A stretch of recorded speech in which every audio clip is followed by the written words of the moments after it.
Hello everyone! Reveal season is finally starting for the upcoming expansion, so for the next 2 weeks or so, there's going to be a video every day showing off the new cards. I asked y'all if you wanted me to give scores to cards, and a majority of you wanted them. So I'm going to rate each card out of 10. But these scores aren't necessarily meant to say this card is going to see play, or this card is really powerful. I'm definitely going to mention these things, but I'm also rating these cards on their design, whether they promote fun gameplay, and if they have cute animal artwork. The scores are pretty abstract, but I think they'll be a good way of visualizing my overall opinion on the card. And I also have special awards to hand out if I like certain cards enough. Alright, first up is Ironhide Direhorn. 7 mana, 7/7 Druid Beast with Overkill, summon a 5/5 Ironhide Runt. Yes, Beast Druid is back. Printing Beast cards for Druid is usually good because it doesn't make them better, but it's also kind of bad because they're printing bad cards. Ironhide Direhorn is a 7 mana, 7/7, so if you really want to make this card worth it,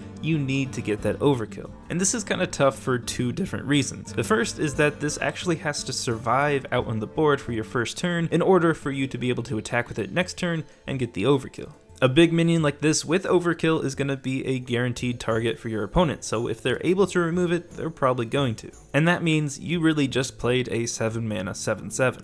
But the second tough thing about this card is you don't really want to deal that 7 damage to face. In order to get the overkill value, really you want to trade into an enemy minion. And it's not bad to have a 7/7 that helps clear the board and summons 5/5s. But it just makes the card less flexible because if you choose to go face with this, you're not going to get the overkill value. It's a pretty simple design, it's a beast for Druid, and it's too much of an investment and a risk because you can't guarantee that overkill. Next up is Undasta. God, it's too fun to say these names. 9 mana, 7/7 neutral legendary beast with rush and overkill, summon a beast from your hand. Now this is what I was talking about. This card solves Ironhide Direhorn's problem. Giving this minion with a strong overkill rush allows you to guarantee that value. It makes it a much faster and more consistent card because for 9 mana, you're guaranteeing yourself a 7/7 that's clearing a minion, and you're also summoning a beast from your hand. And the fact that it's specifically a beast is a pretty big deal. Just summoning a random minion from your hand can be pretty troublesome because sometimes you'll just have weaker small minions. On the other hand, there's already Deathrattle Hunter that specifically runs only high cost, high value beasts. It's even better with a card like Witchwood Grizzly because it negates its battle cry and you'll get the full stats. This card definitely shines in Hunter and even Druid with Hadronox. Whether that be summoning this from Katharina and getting a beast from your hand, or you can even use this with Build-A-Beast to get one of your expensive creations out on the board. The overkill requirement is definitely not a guarantee, but a lot of the times you'll be able to set up a play where you'll be able to easily summon a beast from your hand and also get a pretty nice statted minion. I could definitely see this being played in Hunter, and we'll have to see what other Loa beast cards are printed and how Undasta can help them get out on the board. Next up is Gurubashi Chicken. 1 mana, 1/1 neutral beast with overkill, gain +5 attack. Thank God we have another angry chicken, and this one has amazing artwork. So it actually kind of goes off the same idea as the custom card I showed off in the previous top custom Hearthstone cards of the week. It's a 1 mana, 1/1 that will be able to gain 5 attack, but of course, you can't overkill anything with only 1 attack. So in reality, you need to buff this card in order to get the overkill. I think a card like this is perfectly acceptable. It's sort of a meme, and actually in Build-A-Beast this could be pretty good. It's not really going to see play on its own, but I think it's a fine addition to the game. Next up is a new challenger. 7 mana Paladin spell, discover a 6 cost minion, summon it with Taunt and Divine Shield. As soon as we get rid of Tinkmaster, we bring back the Annoytrons once again. So 6 cost minion is an interesting price point. You have a really wide range of minions, and like every random card, there's a chance you're going to get a minion that won't really help you out. But the fact that this is Discover and lets you choose from 3 different minions, it makes this card a lot more flexible, and more importantly, it lets you choose the best 6 cost minion for your situation. Paladin doesn't have many board clears, so they have a hard time supporting a more controlling deck. And if Paladin decks try to win the game before turn 10, then what's the use of a spell they can't play until turn 7? One thing I will note is that Paladin is slowly gaining some high cost spells, and though I wouldn't want to wish it onto the Paladin class, a Spiteful Summoner deck could end up working out. I think it's a good concept, and the fact that you're able to discover a minion actually makes it much more reliable, but I think it's way too expensive and Paladin doesn't really have a deck that would be able to support this. This card is more trouble than it's worth unless you can get some other synergy with it. Next up is Zentimo, 3 mana 1/3 legendary shaman minion. Whenever you target a minion with the spell, it also targets adjacent ones. I love this card's design. This card could be so easily overpowered in a ton of classes, but putting this in Shaman with its unique targeting spells just seems absolutely perfect. You can be on the defensive and target enemy minions with Hex or Crushing Hands and get triple the value. Or you can buff minions on your side of the board with Ancestral Spirit, and probably my favorite, Unstable Evolution. For 1 mana, you'll be able to transform 3 different minions. That's pretty amazing. Oh, and did I mention the Spellstone? I like that this card is cheap, so you'll be able to combo it with other cards relatively easily. I love the design, and I think it's super smart that they put this in Shaman. I'm gonna give this card the certified excellent stamp of approval. Up next is Waterboy, 2 mana 2/1 neutral minion with the battlecry, your hero power this turn costs 0. So this is an interesting card to buff hero powers, which personally I think are definitely strong enough with the Baku and Gen decks already in the game. But perhaps this is more focused on other decks that don't use those hero powers, because you can't even run this in a Baku deck. My immediate thought with seeing this card is Priest's hero card, hero power, Void Form. There's going to be a card in the game that will let you use Void Form for 0 mana. Now it is only for 1 turn, but if a priest can combo this with cheap spells like it already can, and now deal 2 damage between each cast for free, then we might see this deck become tier 1 again. Now obviously you do have to draw this card, but this deck already focuses around drawing. So I think this innocent enough looking Waterboy might actually be a big problem next expansion. Again, personally, I don't really like the idea of buffing hero powers anymore. I don't think it's necessarily going to be meta breaking, but it's going to promote a priest deck that I don't really like. Waterboy is a 9 in terms of power level and a 2 in terms of design. Next up is Janalai the Dragonhawk, 7 mana 4/4 legendary beast god for Mage with the battlecry, if your hero power dealt 8 damage to this game, summon Ragnaros the Firelord. Welcome back Ragnaros! So whether you cast your upgraded hero power 4 times, or you use the regular hero power 8 times, this card is still pretty slow. But there's definitely a control mage deck that can support this. This is a dead card until you can meet its requirement, and then it'll give you 7 mana for 12 total stats, and of course the 8 random damage from Ragnaros at the end of that turn. Another thing is, with Frostlynch Jaina, the Ragnaros is going to have lifesteal, which means you're also going to heal 8 for that turn, and any damage it deals from there out will also heal you for 8. So you definitely want to play this card after you Frostlynch Jaina and after you satisfy its battlecry. Even though you'll be able to get great stats from this card, you'll get 8 heal, you'll get 8 damage, I still think it's too clunky and too much of a nuisance to hold this dead card in your hand until you can satisfy its requirement. I think the meta has to be super controlling for this card to be worth it, and even then, with your hero card granting Ragnaros lifesteal, I still think Mage needs more ways of synergizing with a card like this in order for it to really see play.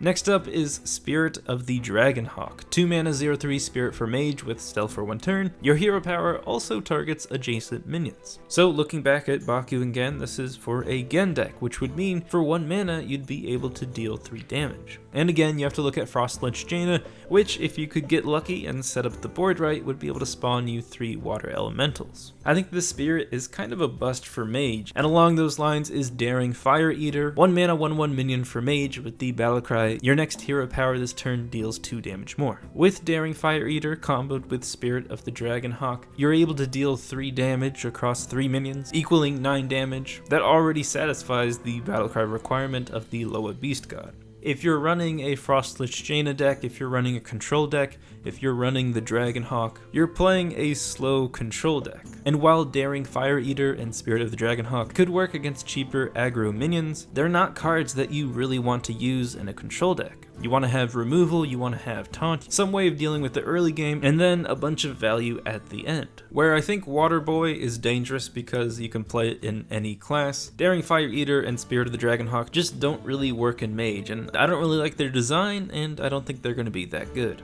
Up next is Shriek, 1 mana Warlock spell, discard your lowest cost card, deal 2 damage to all minions. Hey, look at this! They're actually having a discard mechanic that specifically discards a certain card. This is revolutionary in terms of discard because the random discard effect is so troublesome. How are you supposed to synergize with discard if all of your synergies keep on getting discarded? It's been the biggest plague of this deck. So for 1 mana, you discard your lowest cost card, which could be something that you purposely put in your deck, like a Firefly. On top of that, you also get a board clear, which presumably is buying you more time so that you can complete your quest. It doesn't help any of the more tempo or controlling Warlocks out right now because they really don't want to discard cards, and it also doesn't help Zoo or aggro because they don't want to deal 2 damage to their own minions. This really only helps a discard deck, which will probably run the quest. And to be honest, I really love the design of this card. It's perfect for what the deck needs, and I think it will actually help it out. But still, discard is a long way from becoming a viable deck. But maybe High Priestess Jeklik will be able to help. I don't know if I'm saying that right. It's a 4 mana 3/4 legendary minion for Warlock with Taunt, Lifesteal, and whenever you discard this,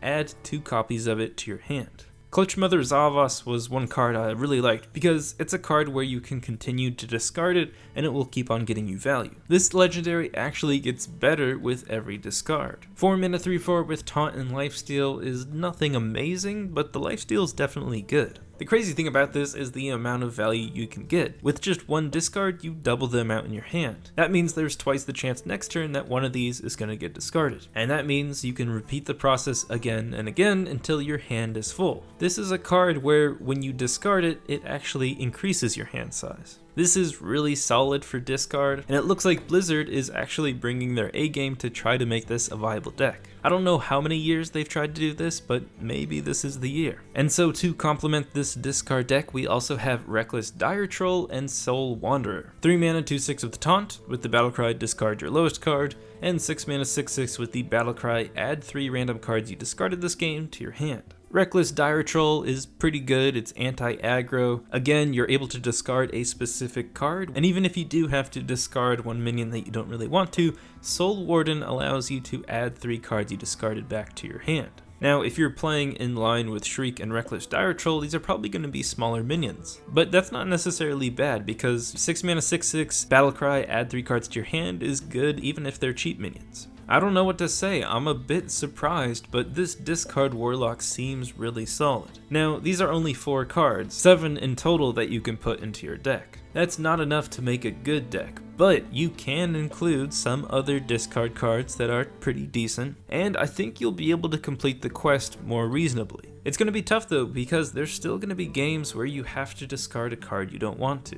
You're going to discard your removal. Sometimes you're going to discard the tempo play you would make next turn. I like all the ideas that these 4 cards are bringing to discard, but it's really about what other cards are you going to build a deck around these, and even with the quest and some of these cards, is discarding still worth it?